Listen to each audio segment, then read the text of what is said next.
Hey, I want to welcome you to another episode of the Mission Matters Money Podcast, your source for all things money. My name is Adam Torres. You can follow me on Instagram at AskAdamTorres. Keep up with my book releases, book tour schedule, signings, all that other good stuff. Always love to connect with you there. And as always, if you'd like to apply to become a co-author of one of my upcoming books, just head on over to the website, missionmatters.com, and click on Become an Author to apply. All right, so today is a very special reunion 2020 episode. What is that? That's when I had a guest on in the past, and I liked him so much I had to bring him right on back. So today's return guest is Miles Deamer, and he's Director of Capital Markets and Strategy over at Sundae. Miles, welcome back to the show. Thanks, Adam. Thanks for having me back again. Oh man, so good to catch up with you. I saw you on the show note on the show roster, and I'm like, all right, let's see what's going on over at Sundae. So, first off, we had a really blessed year last year, and I don't want to assume that all of our new listeners had a chance to catch your last episode. So let's just start off with what you're doing over at Sundae, please. Great, yeah. So Sundae is a tech-enabled wholesaler. So through streams of better marketing, we're able to find sellers who are looking to sell their homes.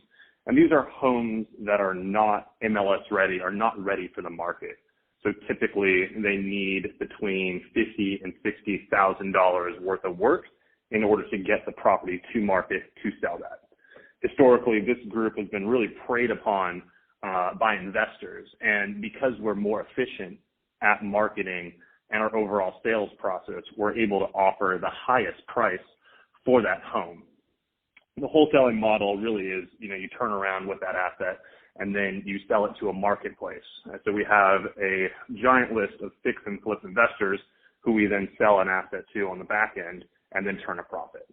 I myself run a fix and flip fund within Sundae who is competing for those properties, buying them, renovating them, and putting them back on the market, typically within about 5.5 months. Let's talk a little bit more about what being a tech-enabled wholesaler means, because I think there's different definitions and there's different levels, but I know the more efficiency you can bring to that business, which wasn't always. I mean, when you think about the beginning of wholesaling, what was it like? Write some things on a sign and say we buy houses cash. It's come a long way, right? Oh, it's come an extremely far way. You throw tech in front of anything, it sounds good, but I think we actually mean it. Or behind it, it's like thin tech, yeah. Or I'm like podcast tech. No, it's podcast is just go ahead, Miles. So we spent a considerable investment in our data analytics team as well as our marketing team as well.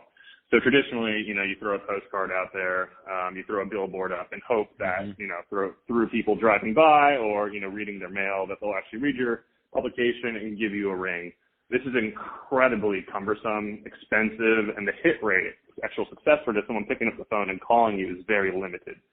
So our data team, we've invested heavily in, spend a lot of time reviewing algorithms, public information in order to find homes that are somewhat dilapidated. So, for example, if you don't have a Lowe's or Home Depot credit card, that's an indication that the home might need a little bit more work. Thus, we're able to push our marketing efforts towards homes that need more work and have a higher propensity for sellers to want to call us for our services.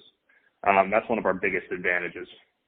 So it's almost like you have kind of like the inside track on really pocket listings, right? So things that are off the market one day and then they want to sell them, they could, but they need some things to fix them up and they're like, I just need out of this home. Correct.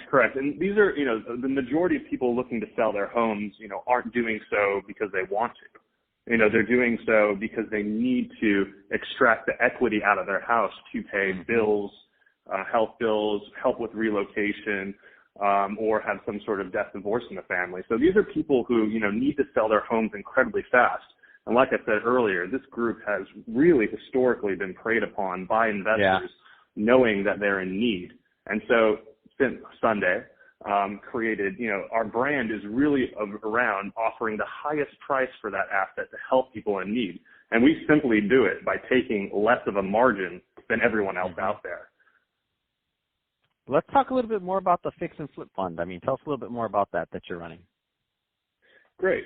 So we start off purchasing assets or homes. A typical home that we purchase is a 3-bedroom, 2-bathroom, 2,500 square foot, good old American house on a cul-de-sac. And a part of our strategy is to target homes that need obviously 50 to 60K worth of work associated with it. But really, we put that work into a full gut rehab.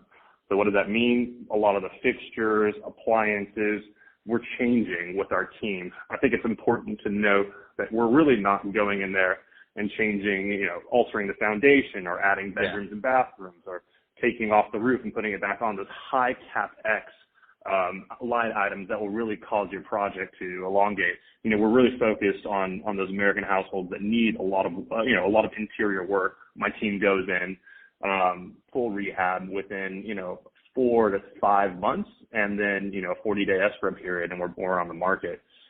Primarily in Southern California, we've opened Dallas, Scottsdale, and we're looking to head into 2 other markets in 2020. So really, really good growth, and been seeing a lot of really nice traction in the market, especially kind of how it's running right now in terms of days on market and just overall desirability for this asset class. What kind of trends are you noticing in the real estate market overall from your vantage point? Great question. I think, if any, by the way, if any.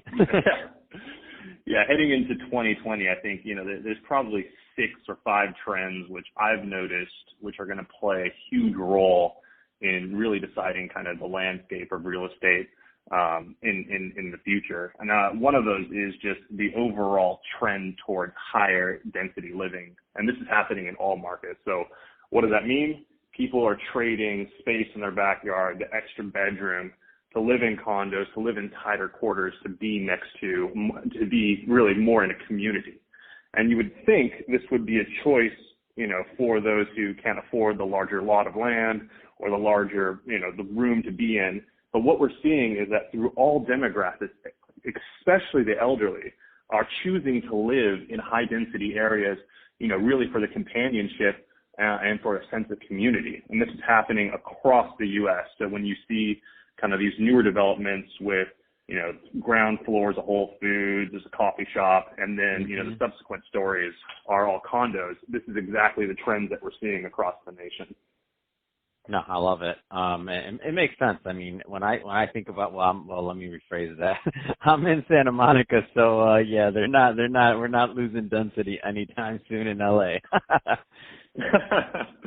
No, you're not. I think, one other thing to point out is that, we've seen labor be an issue. So, our contractors and subcontractors who are actually working on our properties, we're starting to see a shortage of especially those contractors who specialize in either plumbing or certain types of fixtures.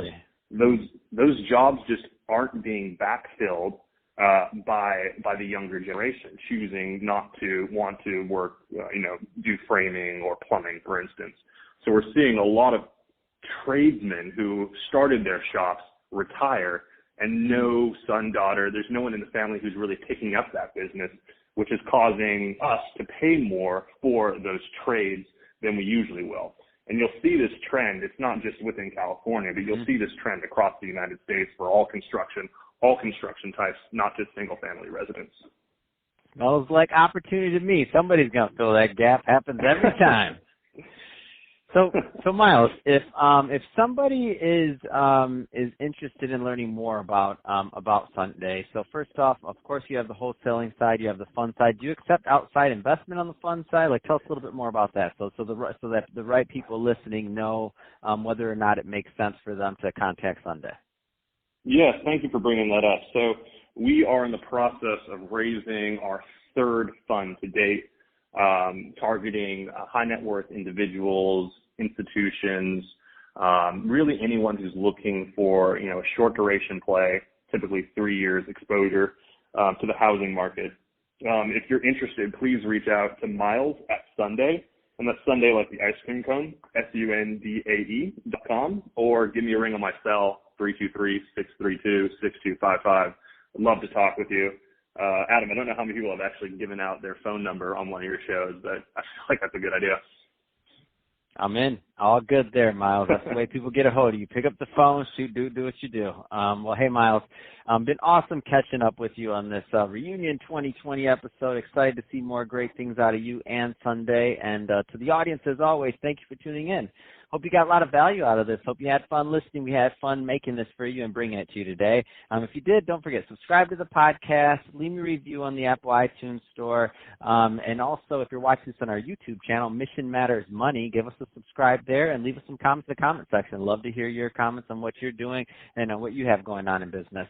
And Miles, thanks again for coming on the show.